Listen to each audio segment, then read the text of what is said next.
Hi, everyone. My name is Anna Bobić. I'm a referendaire at the Court of Justice of the European Union in the cabinet of Advocate General Tamara Čapeta. And I want to thank in the beginning very, very much for the kind invitation. I want to thank Cristina Fassone, Giuseppe Martinico, and Diritti Comparati for inviting me to present to you my book that I published last year, The Jurisprudence of Constitutional Conflict in the European Union.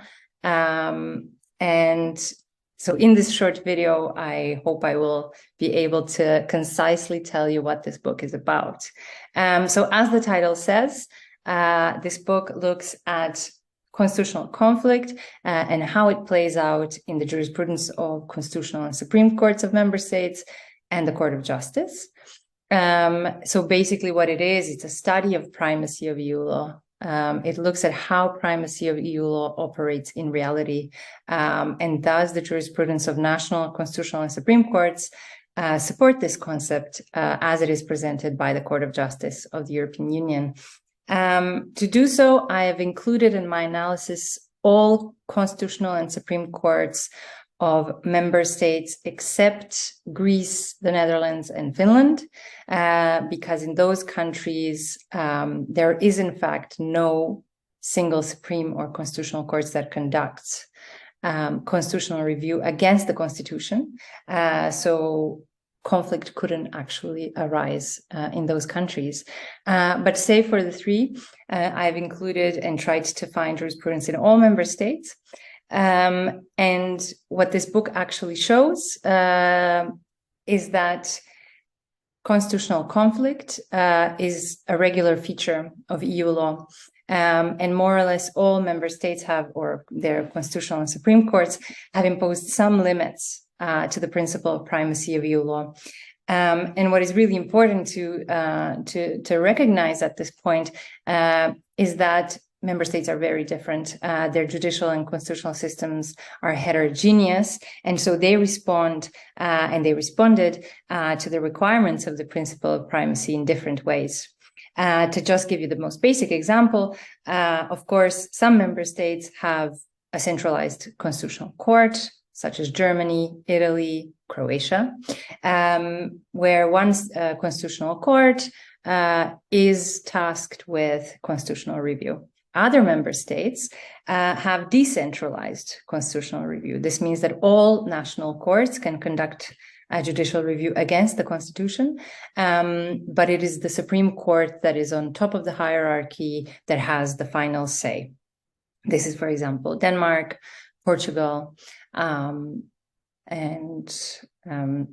And the third group of countries can be termed, they also have decentralized constitutional review, but are countries of parliamentary supremacy. So in those countries, such as the Scandinavian countries and formerly the UK, the courts are generally not to conduct judicial review of legislation at all, but rather operate in a system of self-restraint. So for at least these three groups of countries, and of course there are nuances also among them, of course that the requirements of primacy materialize themselves in different ways. And so theoretically, this book is grounded in constitutional pluralism, a much discussed, very controversial theory. And I hope you won't stop listening at this point, because there is more than constitutional pluralism in this book.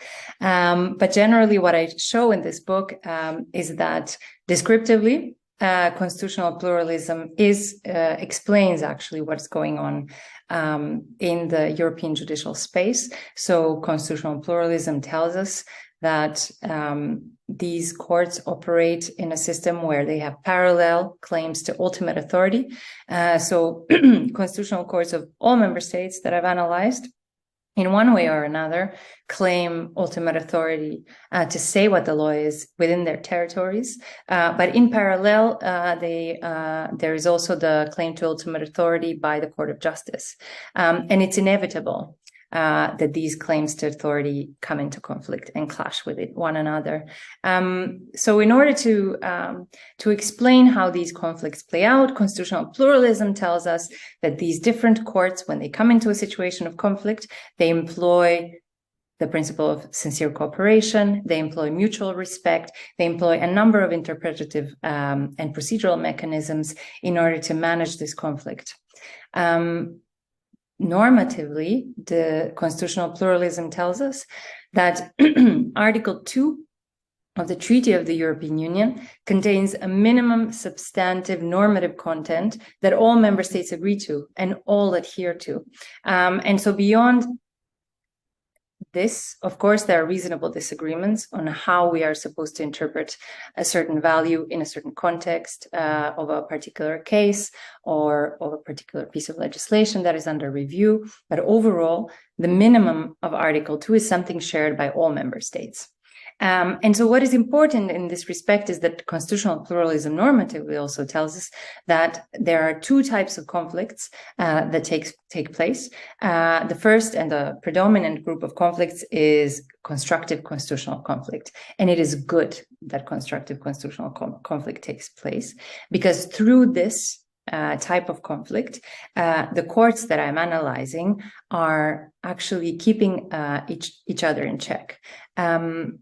So when a certain interpretation is challenged, either by the Court of Justice of the national interpretation or vice versa of the Constitutional Court's interpretation of something that the Court of Justice said, what we're doing is basically there is a mutual peer review, if you will, of the way that certain values are interpreted and applied in a particular case. And this is good. We have seen in fundamental rights review the developments and incremental improvement of the EU's fundamental rights record. We have seen in ultra-virus review an emphasis on the ECB better explaining its monetary policies. So this is constructive conflict. It makes constitutional law better. But of course, unfortunately, there is also destructive constitutional conflict. It takes place in a situation in which the national court, at the moment, we have not had an example of the Court of Justice engaging in destructive constitutional conflict. The national court is under the executive hold.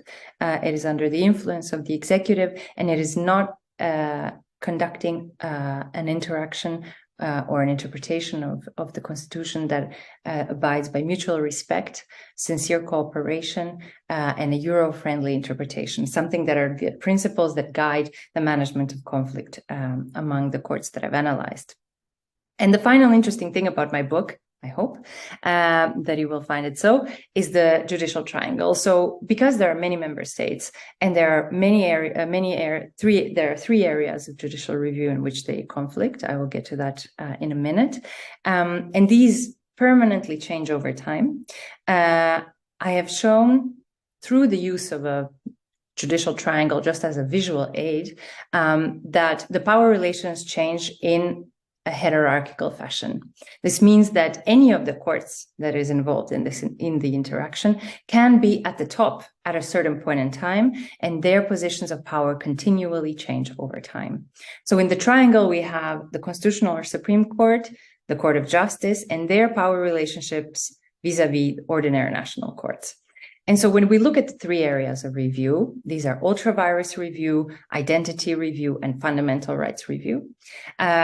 What I do in the conclusion is that I show that in each of these three areas, and over time, we can see different power constellations between the courts. So when we look at an individual conflict, the triangle is always imbalanced.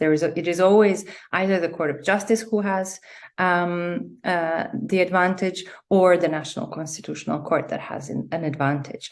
And so they go back and forth at different points in time, and differently for fundamental rights protection, differently for competence control. And so what the conclusion aims to show you is that when we look at all these different triangles across areas of review, they are constantly in a back and forth motion. And actually what we see is a balance of powers.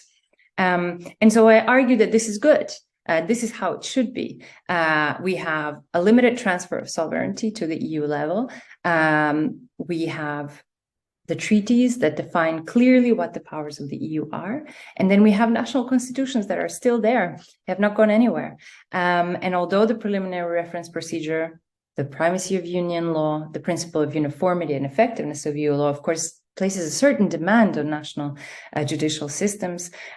This is not a hierarchical, absolutist imposition over national constitutional orders.